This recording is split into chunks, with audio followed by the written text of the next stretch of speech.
اب اگر کوئی شخص جو ہے وہ نماز شروع کرے اور قیام کے اندر وہ سورہ فاتحہ نہ پڑھے اور قرآن نہ پڑھے اور ذکر کرنا شروع کر دے اور کہے کہ جی میں نے تو سبحان ربی الاعلیٰ پڑھنا ہے،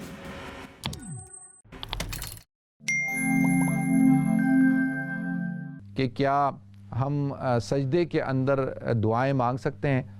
پہلے تو ہمیں یہ بات ذہن میں بٹھانی چاہیے کہ جو ہم نماز پڑھتے ہیں اس کا طریقہ کار اللہ کے رسول صلی اللہ علیہ وسلم نے بتایا، ٹھیک ہے؟ اب جو نماز پڑھتے ہیں، نماز میں اللہ کے رسول صلی اللہ علیہ وسلم نے بتایا کہ بھئی نماز میں آپ نے سورہ فاتحہ پڑھنی ہے، قرآن پڑھنا ہے، پھر اس کے بعد آپ نے رکوع کرنا ہے، رکوع کے اندر سبحان ربی العظیم تسبیح پڑھنی ہے، پھر آپ نے اسی طریقے سے رکوع سے اٹھنا ہے تو سمیع اللہ لمن حمیدہ ربنا ولک الحمد حمدن کثیرن طیبا مبارکن فی پڑھنا ہے، یعنی اس کی تسبیح پڑھنی ہے، پھر سجدے میں جانا ہے، سجدے کے اندر سبحان ربی الاعلیٰ پڑھنا ہے۔ تو یہ اللہ کے رسول صلی اللہ علیہ وسلم کی تعلیمات ہیں۔ پھر قاعدہ اولیٰ کے اندر تحیات پڑھنی ہے، تشہد، پھر قاعدہ آخرہ کے اندر تحیات یعنی تشہد بھی پڑھنی ہے، درود شریف بھی پڑھنا ہے، اور اس کے بعد دعا مانگنی ہے، اور اس کے بعد پھر سلام پھیر دینا ہے۔ سلام پھیرنے کے بعد آپ نے اذکار مسنونہ ہیں اور پھر دعا کرنی ہے۔ تو یہ ایک ترتیب ہے، یہ ایک طریقہ کار ہے عبادت کا جو اللہ کے رسول صلی اللہ علیہ وسلم نے ہمیں بیان کیا اور ہم اسی طرح سے عمل کرتے ہیں۔ اب اگر کوئی شخص جو ہے وہ نماز شروع کرے اور قیام کے اندر وہ سورہ فاتحہ نہ پڑھے اور قرآن نہ پڑھے اور ذکر کرنا شروع کر دے اور کہے کہ جی میں نے تو سبحان ربی الاعلیٰ پڑھنا ہے، اور رکوع کے اندر وہ سورہ فاتحہ پڑھنا شروع کر دے، اور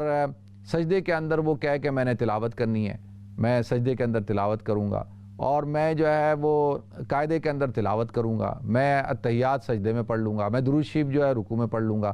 تو اب یہ دیکھیں یہ لوگوں کے چوائس پہ، آپشن پہ نہیں چھوڑا گیا، پھر کوئی رکوع میں کچھ پڑھا ہوگا، سجدے میں کچھ پڑھا ہوگا، ایک ترتیب ہے اور اس ترتیب کو بیان کر دیا گیا کہ بھئی یہ طریقہ کار ہے، ٹھیک ہے جی۔ دعا کا مقام بتا دیا کہ دعا کا مقام کیا ہے، قاعدہ آخرہ میں دعا ہے رب اجعلنی مقیم الصلاۃ، وہ دعا کی جاتی ہے، پھر سلام پھیرنے کے بعد آپ دعا کر لیں، ٹھیک ہے۔ اور سجدے کے اندر کیونکہ سجدہ جو ہے وہ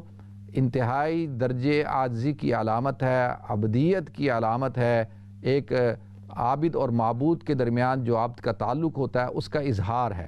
تو اس وقت میں اللہ تعالیٰ کی شان بیان کی جائے، اللہ کی حمد کی جائے، اللہ کی تسبیح کی جائے، ٹھیک ہے۔ تو اب اس جگہ پہ انسان دعائیں مانگنا شروع کر دے، تو اب یہ تو ترتیب سے ہٹ کے ہے نا، یہ بات آپ حضرات سمجھ رہے ہیں، میں کوشش کر رہا ہوں سمجھانے کی۔ تو اس لیے کہا گیا کہ بھئی جیسے اللہ کے رسول نے نماز پڑھنے کا حکم دیا ویسے ہی نماز پڑھو، دعا کا جو مقام ہے دعا اس مقام پر مانگی جائے، ٹھیک ہے۔ ہاں اب اگر کوئی نفلی نماز پڑھ رہا ہے تو نفلی نماز میں سجدے کے اندر وہ اگر کوئی دعا مانگنا چاہتا ہے تو عربی میں دعا مانگ سکتا ہے، اور ویسے ہی سجدہ کرتا ہے، اور سجدہ کرتا ہے، سجدہ تشکر کرتا ہے، اور اس کے اندر جو ہے وہ اللہ سے دعا مانگتا ہے، چاہے وہ کسی بھی زبان میں مانگ لے، پھر مانگ سکتا ہے، ٹھیک ہے جی۔ امید کرتا ہوں کہ آپ کو آپ کے سوال کا جواب مل گیا ہوگا۔